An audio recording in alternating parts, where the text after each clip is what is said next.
बंधुगण चलतु जानिबा विफलतार कारण कौन। प्रथम कारणटी है दायित्वहीनता। अनेक व्यक्ति किछि कार्य न करी चुपचाप बसिबाकु पसंद करिथांती।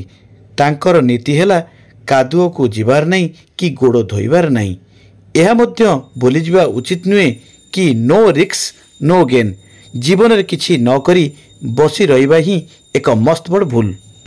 द्वितीयटी है परिश्रम करिबार भय।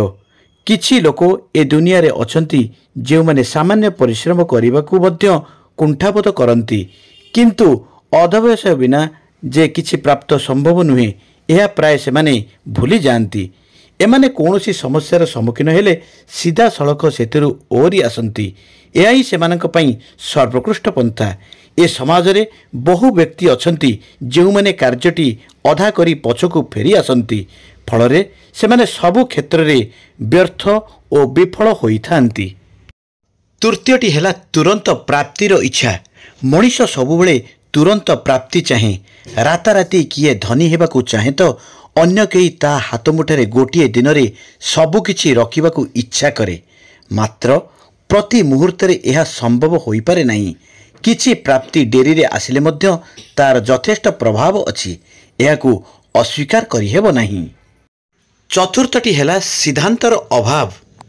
सफलता मिलुछि कि नहीं यह भाभी भाभी मनीष अनेक समय नष्ट करिथाए।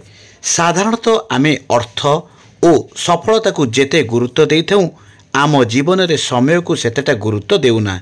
जो व्यक्ति समय को गुरुत्व दे शिखिछि दिने ना दिने सफलता ता हाथ मुठा को आसी पारिछि। तेणु समय अनुसारे काहा परे कौन करा जिबा उचित यह विचार करी स्थिर करिबा आवश्यक। मने रखंतु ए संसार रे साधारणतः तीन प्रकार लोक अछंती। प्रथम श्रेणी कौन ना किछि व्यक्ति अछंती जेउ माने किछि घटना सृष्टि करिबा को प्रयत्न करिथांती। आउ किछि लोक अछंती जेउ माने घटनाटी को देखंती। आउ किछि व्यक्ति माने अछंती जेपरिकी घटना काहेकि घटिला बोली आश्चर्य प्रकाश करितांती। एथर आपण निजकु निजे प्रश्न करिपारंती मु एई तीन प्रकार लोकंक भितरु केउ दलर अंतर्भुक्त। पंचमटी है भाग्य दोष। अनेक व्यक्ति निजर विफलता पई भाग्य को दोष देइथांती, किंतु एमाने भूली जाती जे सफलता पाइबाकू हेले केतेक नीति नियम को मानी आगेबाकू पड़े। श्रृंखलित पदक्षेप बिना साफल्य अर्जन करने आदौ संभव नुहे। कथारे अछि आपण जहाँ बुणिबे ताहा पाइबे। इंग्राजी रे कुहा जाए आज यू सो यू रिफ। एई बुणिबा एवं पाइबा भितरे पांचटी तथ्य लुचिकरी रहिछि। सेगुड़िक है आमर किछि बुणिबा पई इच्छा थिबा आवश्यक, यह प्रारंभ मात्र। द्वितीयटी है आगे जहाँ किछि बुणिबा सेई अनुसारे पाइबा, अर्थात धान बुणी गहम अमल पई आशा करिबा वृथा।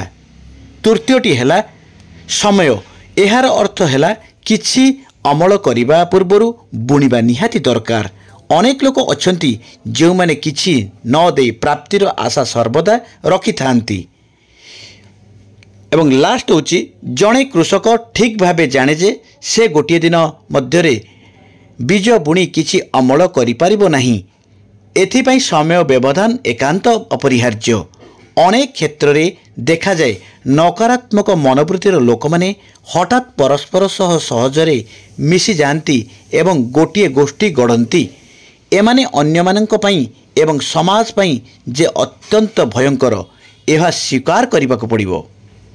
तो बंधुगण एइबळी अनेक किछि विफलतार कारण मध्य रही आपण माने शुणिले।